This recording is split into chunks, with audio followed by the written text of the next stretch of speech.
Well, hello, my beautiful friend. Welcome into another episode of Health Habits and Epic Living. And today I thought we'd do a fun episode. What I wanted to talk about on this podcast was after 6 years working with high achieving women and realizing how they look at their life and what determines and what factors go into feeling epic. I love the name EpicYOU, right? We want to live a high quality, optimal life. Average doesn't feel good for a lot of people, and especially not for myself or my clients, right? We are women who like to achieve, women who like to get things done, women who want to make a significant impact in the world, right? And it could be just through our friends and our family and on a micro level, or it could be even on a macro level. And I thought we'd do a fun podcast talking about what are those key ingredients that when I'm working with women that we identify as like, yeah, when I have this, I feel epic. When this is going well in my life, I feel epic. And so these are considered my EpicYOU self-care principles that we're going to discuss today. So let's dive in with number one. When I'm working with high achieving women, when I'm thinking about my life and how it could be just the most amazing life I want it to be, right? I have limited time on this planet and I want my work to have a big impact on others. I want to feel proud of the work that I do and the meaning I bring to things and the energy I bring to others. So I know that about myself. So I would say ingredient number one, when I'm talking with women and helping them get their epic life, they say, I want to be more connected to myself, my purpose, and my goals. When I'm more connected to what I want out of life, what fuels me, what drives me forward, what I'm able to bust through and achieve. And this doesn't have to be all materialistic things, but just something that lights them up and gets them on fire and excited for living. And I really think that comes from a true, deep connection to yourself. Because sometimes we get lost in life. And when I hear that, I know a woman is disconnected from herself. She maybe had a purpose, and then all of a sudden the purpose changed, right? This happens a lot to women who go through the empty nest, right? They send their kids off to college, the last one's out of the house, and it's like, oh my gosh, they were the biggest priority for me. And now that they don't need me is often what I hear. They don't need you. They never stop needing you, by the way. They just need you on a different level. And so that's a big time of transition for women. And so I'll often hear, I feel lost. So what I help them do is get connected again to themselves and their next purpose of life. Because I don't believe we just have one purpose in life. I feel we are here. There might be one big purpose of life, but I find we have many purposes as we go through life. We're in different seasons. And so different seasons, we're going to be focused on different things, different priorities. Different things are going to be number one on our list and number two and number three and number four. So I think a key ingredient for every woman to live as their epic self and to have their epic life is that they are connected to themselves. And I saw this most when I was working with women solely when they were over drinking. Because what happens when we overdrink, when we overimbibe, when we take in too much of a numbing substance, it disconnects us from ourselves. We're too numb to feel. And that's a reason why people go to it. They don't want to feel their feelings. Their feelings feel so uncomfortable in their body. They don't like the boredom, the restlessness, the disappointment, the aggravation. I'm getting further away from my goals than closer, right? So oftentimes this is a strategy to want to disconnect because the connection can feel painful. So when we're connecting with ourselves, the painful parts are actually valuable in that they tell us what we are not doing and what we want to be doing. So they're definitely key.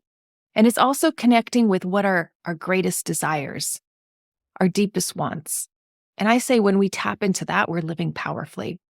And I have a whole course on that inside of EpicYOU because I think women and men, of course, right, could get off track at times. And then getting back on track, right, we have to help and get guided to that because sometimes we can't get there on our own.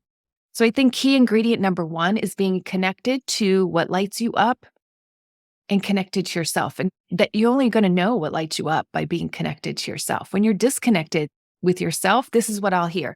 I'm just going through the motions. Yeah, I'm taking care of the kids. I'm getting meals done, but none of it feels like joy. So they're not even connecting with themselves. They're like robotic going through life, and it just feels heavy. It feels like a part of them is missing, because it is, because they're not connecting with their full self, right? And so connecting with yourself, key ingredient. And that's why I think goals aren't necessary for everybody, but for a lot of my clients, they are embraced.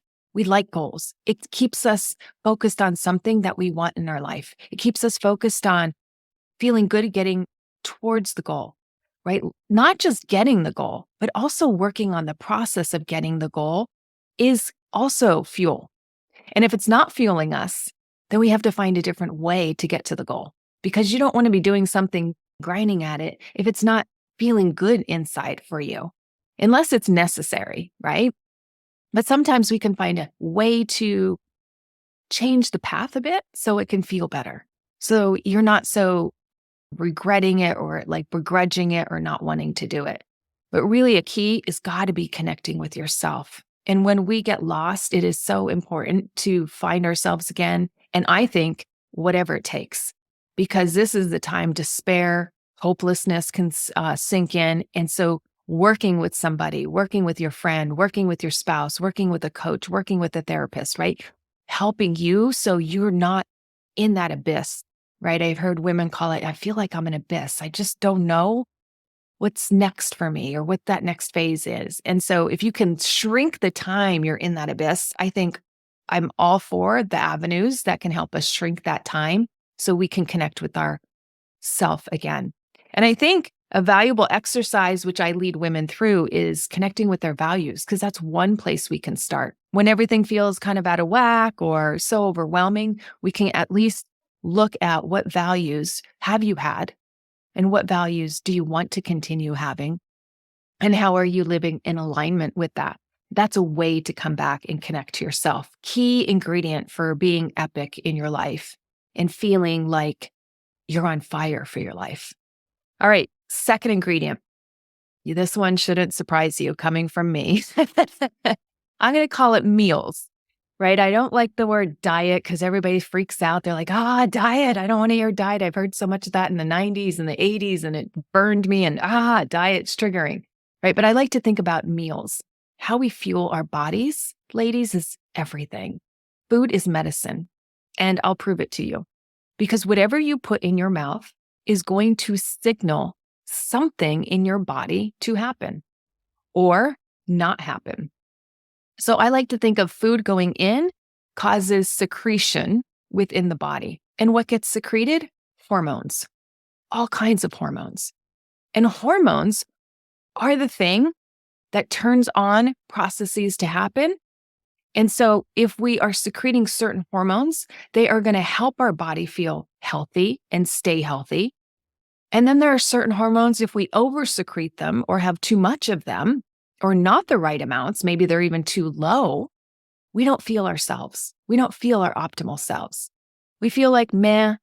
We feel like, it's good, but it's not optimal. It's not epic levels.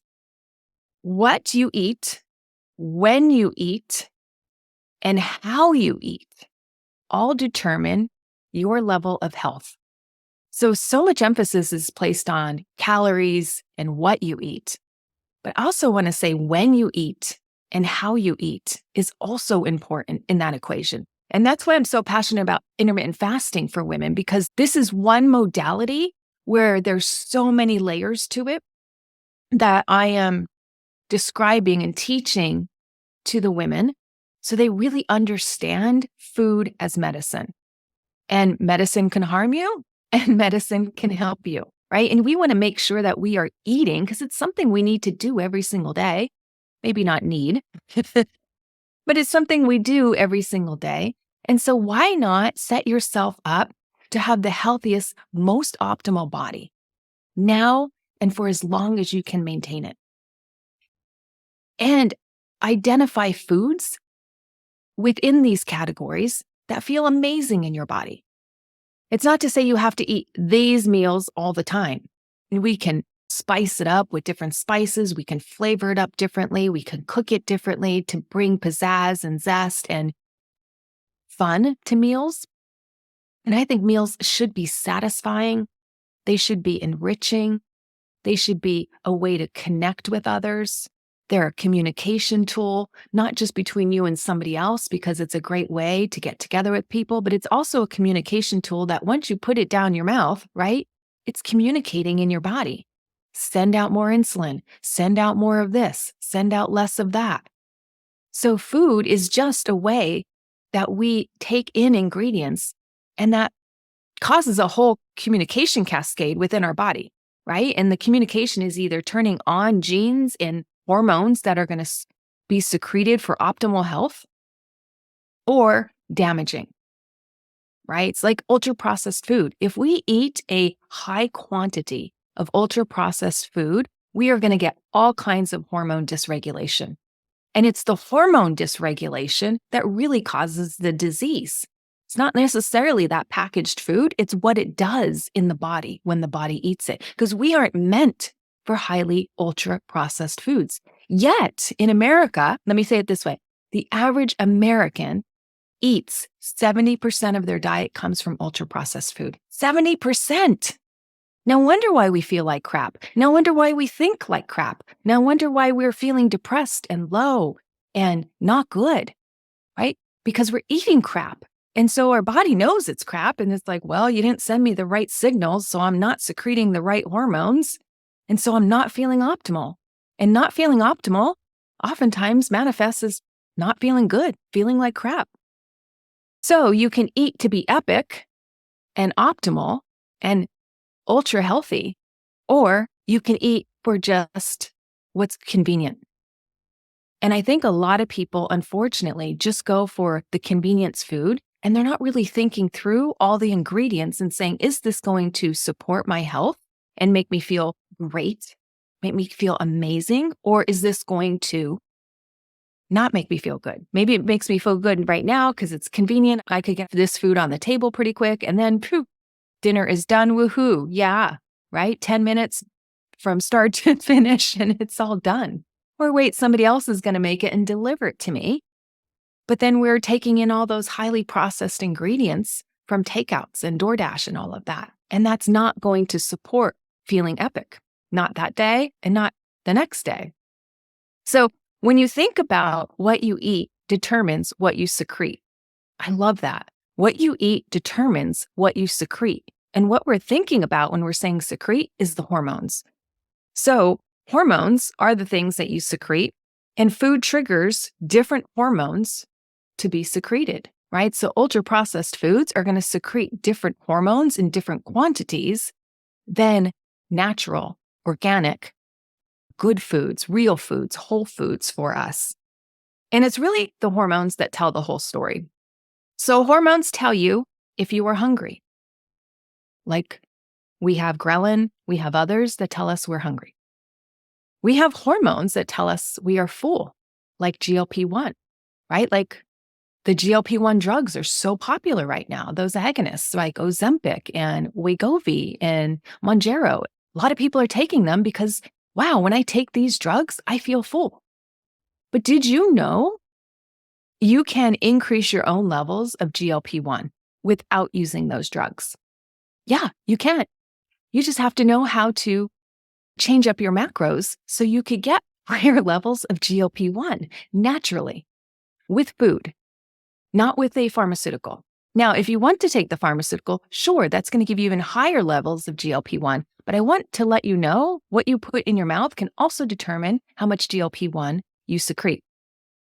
So that GIP, PYY will also tell us we're full. So all of these hormones are telling us, hey, we're full. So why don't we select foods that make those hormones to be secreted more so we get full? And so we're not constantly eating and overeating and grazing throughout the day, which we know causes so much heart disease, cancer, and just sets us up for diabetes and all lifelong diseases. So if we could just change our food, which changes our hormone, because what we eat changes what we secrete, oh my gosh, we can just mitigate all the problems from downstream effects. Hormones also tell us how much energy you use. Your food will either help feed your mitochondria, which will give you more energy, or your food can upregulate how much energy is required, right? Like making you secrete more epinephrine, making you secrete more adrenaline, more epinephrine or norepinephrine. Hormones can also tell you how much to grow, right? We have growth hormone, we have hormones that signal stem cells to be made, right? So hormones are going to tell us how much we grow. Also, how much hormones tell us how sexy we feel, or if we feel like having sex, or libido, or how frisky we may feel, right? Are those hormones being secreted, right? Because that's all coming from hormones.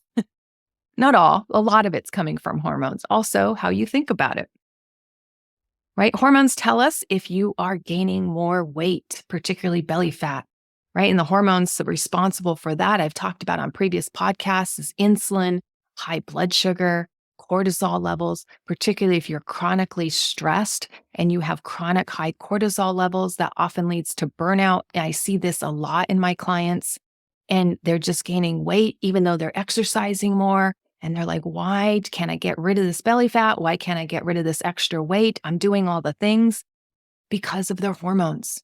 Their hormones are dysregulated.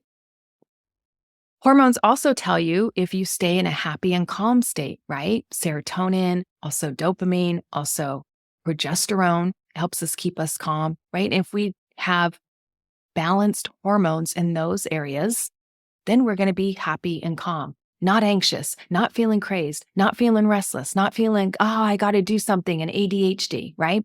Hormone imbalances. We have the biggest factor, right, to tell us if we are maintaining hormone balance is really about the foods we select. That's one of the biggest factors that helps us have balanced hormones, by the foods we select, because the hormones are all secreted by what we eat, right? What we eat determines what we secrete. That is a big piece of feeling epic. Now, let me just ask you, when you eat a meal, say it's fast food, it's a lot of processed foods, it's a lot of French fries and ketchup and Diet Cokes and all of that, how do you feel 2 hours after you eat that meal? 2 hours later, I bet you're not feeling optimal. Even an hour later, you might not feeling optimal. Maybe while you're eating it, yes, it's the pleasure zones that get lit up in the brain and oh my gosh, right? But that's just one part. What about all the other hormones it's secreting?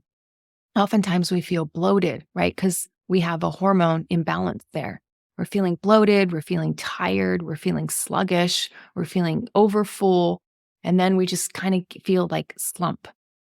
So this happens to a lot of people. So that's not feeling epic and optimal because the right hormones haven't been secreted from that type of food. So a lot of people want to pick on calories. And I'm not saying calories aren't important. They're just not the most important thing. They're kind of smaller down on the list. Like, I'm not going to go after calories when I'm working with a client. We're going to teach you what foods trigger what hormones. And if you want the hormones for fat burning to kick in, let's do a diet or a meal plan that supports that, right? If that's a goal. If you want optimal health, we can do that as well in the diet plan, as well as burn fat. But a lot of times people pick food that actually stores fat. And the reason it's storing fat is because it's sending a hormone dysregulation and it's upregulating those hormones that cause fat storage rather than upregulating the hormones that cause fat burning. And that's why 93% of Americans are in a fat storage state, meaning they're metabolically unhealthy. Metabolically unhealthy, 93% of us. It's like super high here. And that's scary. That's really scary. That has some big implications to come if we don't change and reverse that. And one of the biggest things you can do for your optimal health, your epic living, and to become your epic self is to really know how to eat for your body. absolutely, hands down, that would be a big one for me, is really learning how to eat. When I learned how to come off ultra processed foods, because look, I thought I was eating healthy, but then when I really examined it and I really sat down reading the labels, looking at how much of my content in a day comes from a package, comes from a wrapper, comes from the pantry, right? And it's not considered a whole food. It went to a processing plant to mix together with all these other ingredients. And I'm not saying don't eat any processed food. I'm just talking about the ultra processed foods, because those have the highly refined carbohydrates, the things that are really causing disease inside of our body and setting up our environments in our body to hang on to and create visceral fat and increase our cortisol. And our food causes stress.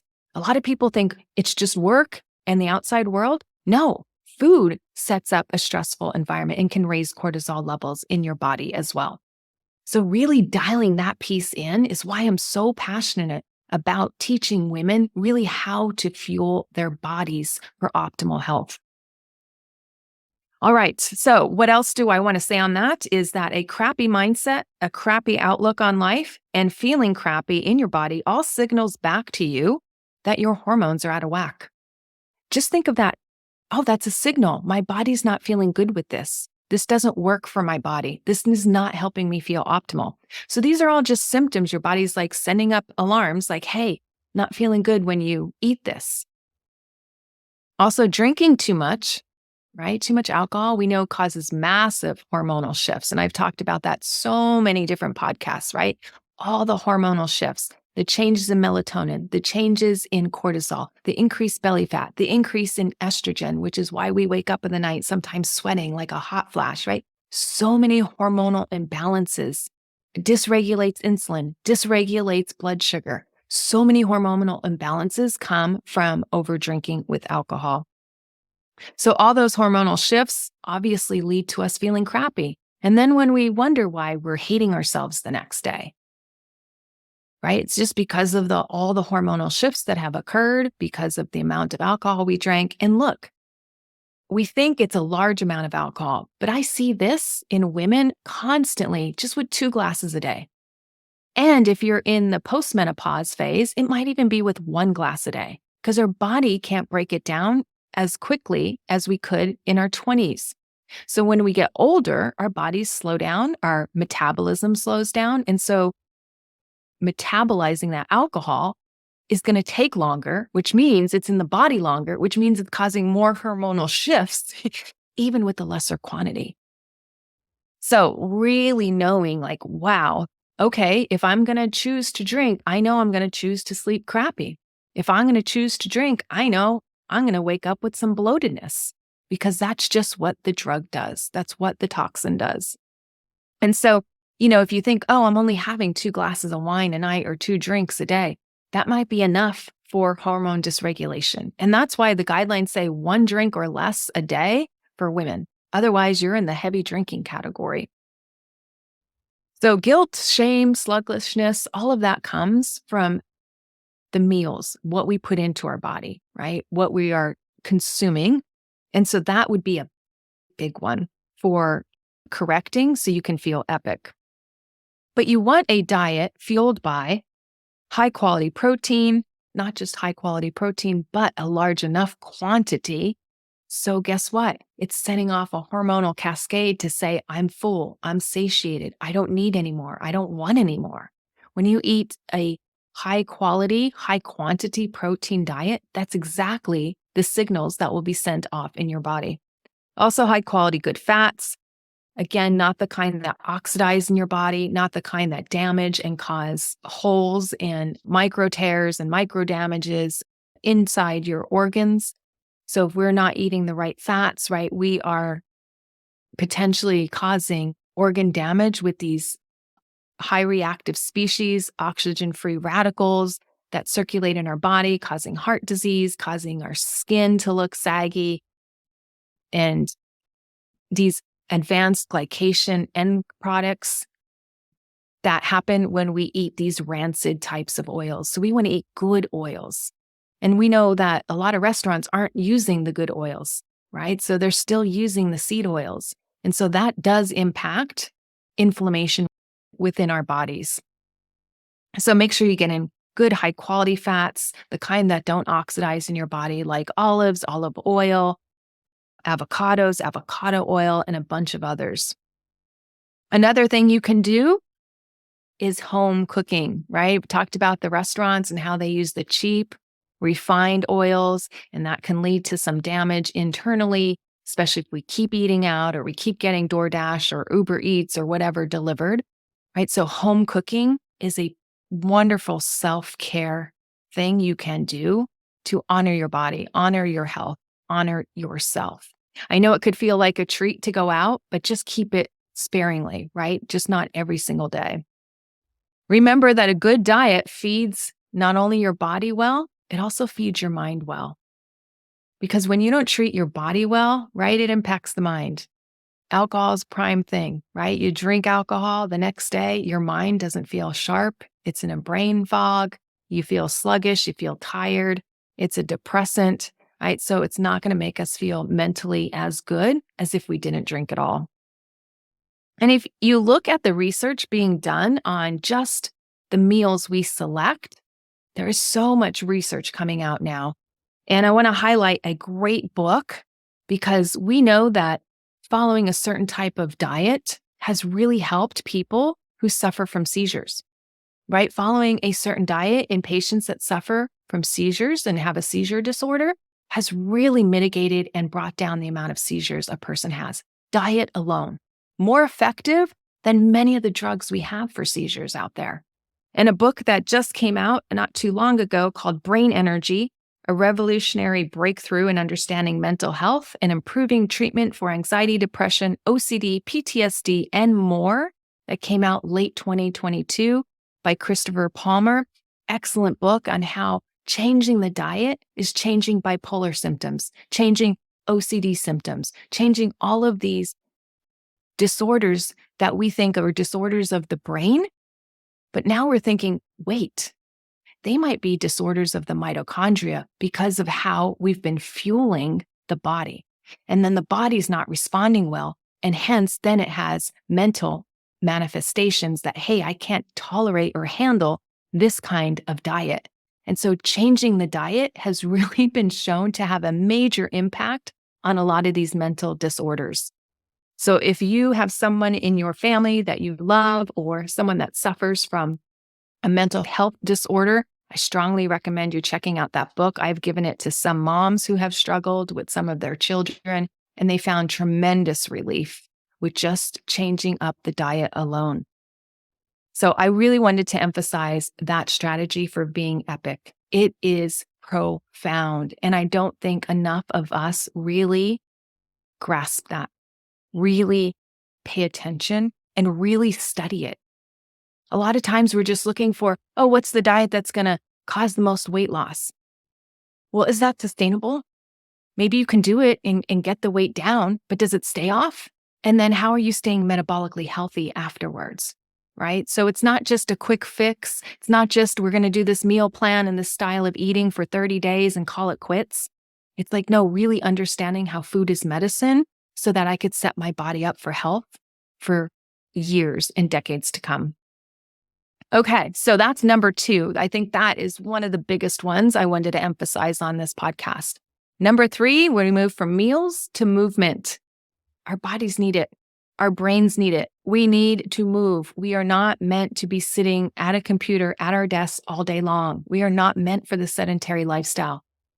A sedentary lifestyle leads to low back pain. It leads to hip flexors that don't really stretch and move. It leads to limited range of motion. It leads to more chronic pain, more inflammation in the body, right? And our muscles aren't getting the workout that they're designed to get. When we were younger, out centuries ago, right, plowing the fields, walking around, foraging for food, we were moving a lot. We were walking a lot. Sometimes we ran for our safety and our survival. Sometimes we ran because we saw a berry tree and we were excited for food, right? So we had these like bursts of sprinting and then wandering the plains and then bursts of sprinting. And that kept our bodies young, youthful, happy, and moving and healthy. So now, a lot of our jobs have turned to desk jobs or sitting in one place for a long time.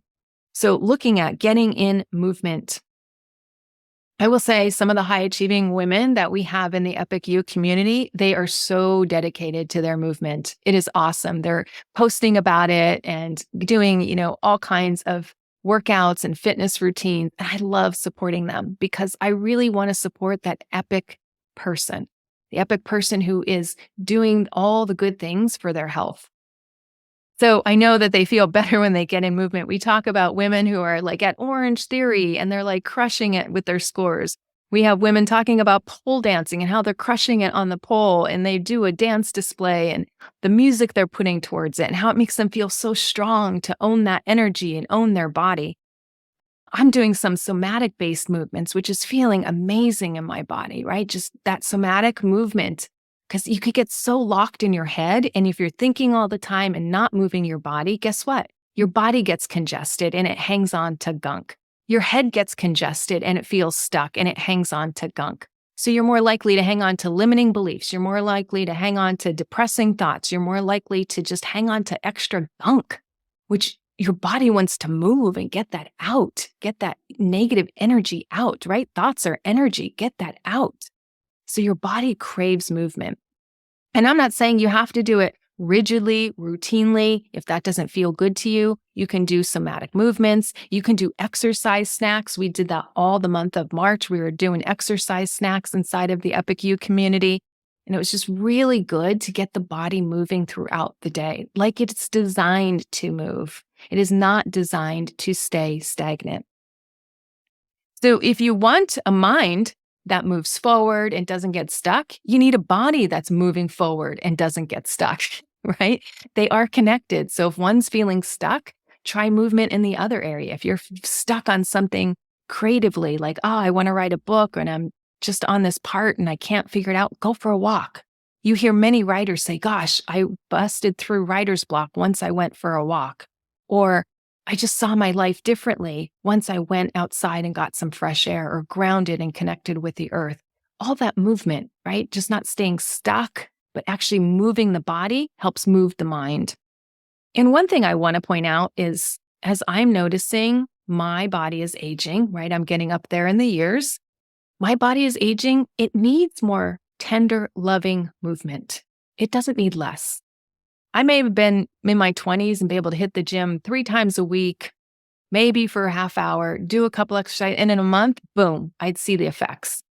That's not my body anymore. My body doesn't respond that quickly, right? So I notice I need to fuel it differently, meaning with different food. I need to move it differently if I want to see different body composition changes. And one of those is strength training. And I'm not the only person out there touting this, and I've learned it from Dr. Gabrielle Lyon. She's amazing. Her book is amazing. But talking about really getting strength training in for women is critical as we age, not just for body composition, not just to look good, but for all the other benefits strength training brings into our bodies. When we strength train, ladies, we promote more mitochondrial growth. That means we get way more energy. Our mitochondria are the energy factories of our cells. And I want more mitochondria. I want more energy. I want to be able to keep up and not feel washed out as I grow old, right? So I want that in my life. And so, yes, body composition is important to me. I still want to keep all my feminine curves for as long as I can. But just doing cardio over and over is not going to do it. Not in this phase of my life. In previous phases, yes. So honor your body where it is. Be willing to adapt, be willing to change, be willing to pivot, right? That's my word of the year. I keep coming back to it because I need to change in certain areas. And so I really want to be having a mindset of I pivot and I change to support my body, to support my epicness, to support my epic health. All right, so moving on from meals, then we talked about movement, and now we're going to talk about our mental status. Our mindset. So you could call it mindset. Some people don't like that word. I feel it's a little overused and now misunderstood a bit because everybody thinks they should be happy all the time, which is not how I teach mindset work at all. It's impossible to be happy all the time unless you're drugged out all the time. It's just really hard to be happy all the time. Life happens. Disappointing things happen. Read the news. If you read the news and you're happy, I'm a little worried about you, right? So, but having a good mental practice is key to keeping up a mental state that supports a proper emotional state and supports a proper physical state. So I think it's pretty paramount that you need a good mental state, because when I see people not in a good mental state, I see them not in a good emotional state, and then I see them give up on their physical state. They don't want to go to the gym. They don't want to eat healthy. They don't care. They're just like, I feel so crappy. I'm so beside myself. I'm disgusted with myself, right? That's all coming from their mentation and the way that they are not taking care of their mental health. And so I think mental health is paramount. So if we don't have our mental health, I've seen that cripple people, right? People who used to be runners and athletes, and they get into a mental spiral, and a lot of that goes by the wayside. A lot of them taking care of themselves goes by the wayside. They just want to sit on the couch and do nothing, or eat crappy food, or not contribute to the household in a positive way. So that is really a sign of mental decay. And so we want to prevent that, right? We want to have healthy cognition throughout our life so that we feel good, so that we're doing things for our body that helps our body feel good. And I feel that this is my sweet spot, right? When I'm coaching, yes, I could give you the list of to-dos, but oftentimes that can fall flat if you're not in the right mental state.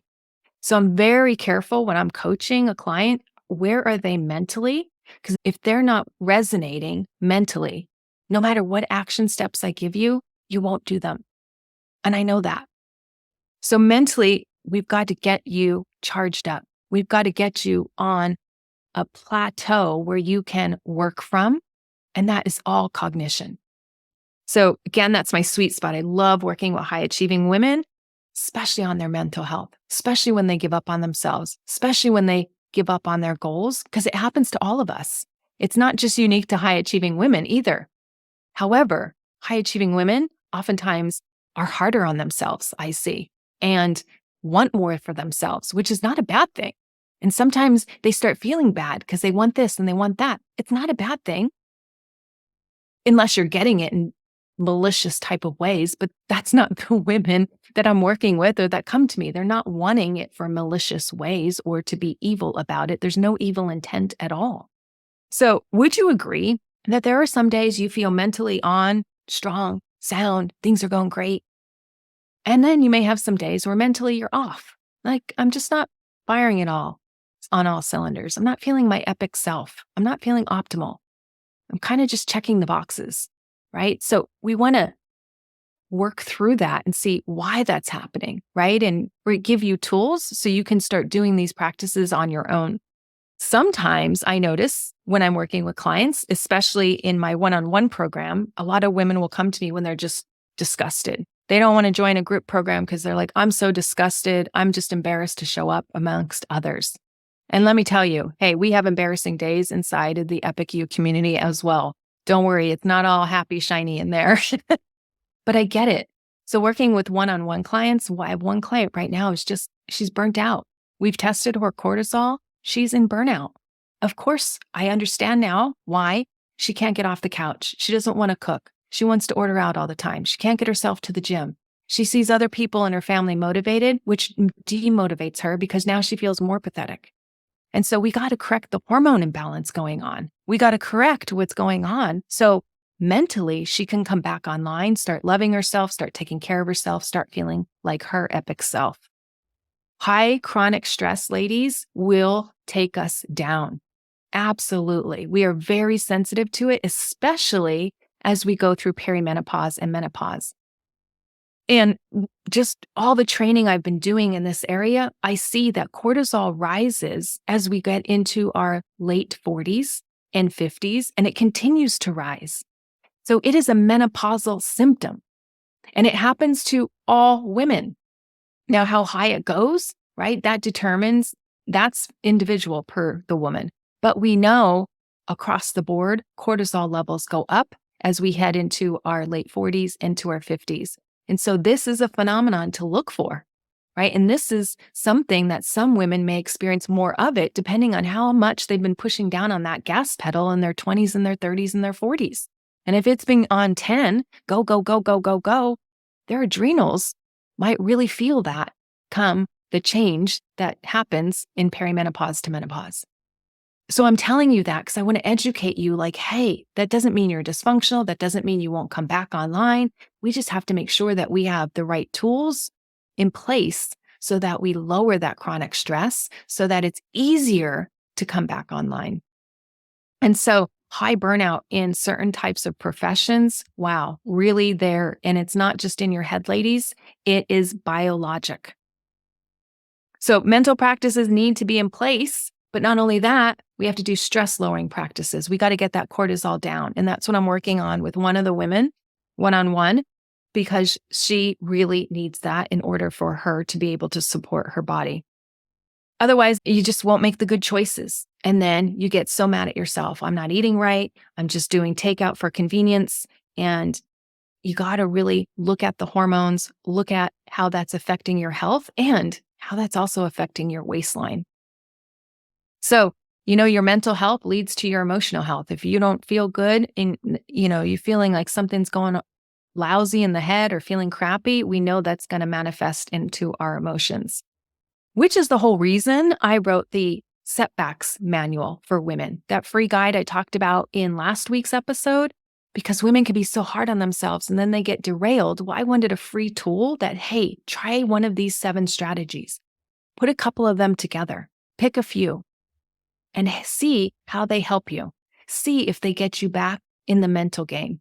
Because without the mental game, like I said, really hard to come back emotionally and physically. So in my experience, it's really helpful to have tools so that you can come back on track mentally. So check that out, that free guide, if you haven't downloaded it yet. It is on my new website, and I love my new website. It looks so good. All right, so valuable tool. You want to have that so you have some tools in your toolkit if you and when you feel like not mentally your best. With that, I want to point out one thing that I was teaching recently inside of EpicYOU in the community is that make sure you don't have this no failure fantasy, this no failure fallacy, right? Like, of course, you're going to have some days where you're not optimal, and that's okay, right? That doesn't mean you're failing. And also, failure is part of life, right? Or not being at your A+ game every single day. That is a part of life. So when women are such high achieving and they think, oh, I can do all the things, and they set out their monthly goals, and then some of the monthly goals, or their daily habits, as I'm doing right now, and I shared with the community, if I'm not meeting them every single day, okay, that's fine. I'm meeting a lot of them. And if I do 80 to 90% of them, that is a win. So I don't look for perfection or this no failure fallacy, right? I know some days I won't conquer every single habit that I've outlined for this month for myself. I know that, and I'm okay with that because I know I'm still moving towards my goals, and that feels amazing. Okay, last but not least is the last tool, which is rest and recovery. This is the last ingredient I want to talk about because to live as your epic self, you can't be go, go, go all the time. You can't be on all the time, right? And a lot of us that identify as high achieving, yes, we want to be on, do all the things. It's fun. It's fun to do this. It's fun to do that. Fun to go there, do all the things. But our bodies require rest and recovery. And how do we know? We need to sleep every single day. Right? We know we are not optimized if we lack sleep. We get more hormonal imbalances. We get more sugar cravings the next day. We eat crappy the next day because we're trying to stay awake or energize our cells because our cells didn't get enough rest and recovery. So sleep is a primary way to get rest, but there's also so many other ways to get rest and recovery. So sleep is like the thing we do daily. Then you should also have weekly habits that you do that provide rest and recovery, such as, right, nobody should be working out 7 days a week. Now, walking is not, quote, working out, right? It is a form of movement and it does count towards movement, But working out should not happen 7 days a week because we will burn out and our cortisol levels will rise and we'll be gaining weight and we won't understand why. The body can't do that much, right? So we need to do some recovery days, some yoga days, some stretching days, some light walking days, some zone 2 days, right? That's the kind of balance our body requires to lower our cortisol so we don't gain weight, so we don't have the ill effects of high cortisol levels. So we should be doing daily rest and recovery, weekly rest and recovery. And I believe as a female, on a monthly cycle, we should also have monthly rest and recovery because that is how our bodies have been designed. And so women, I firmly believe, need a monthly rest and recovery regimen as well. And so these are the 5 essential ingredients for you to live an epic you, have your epic life, and have your epic health. In fact, I carry around a water bottle that I had made for all the members inside of EpicYOU community at the beginning of this year called EpicYOU Epic Health, because it's a visual reminder for me. Like, okay, you want to be epic today? You want epic health? What are the ingredients that go into that? And so I hope this podcast episode has given you some tools to think about, some strategies to implement into your life so you can live epically. All right, my friend, thank you for joining me, and I'll see you next week.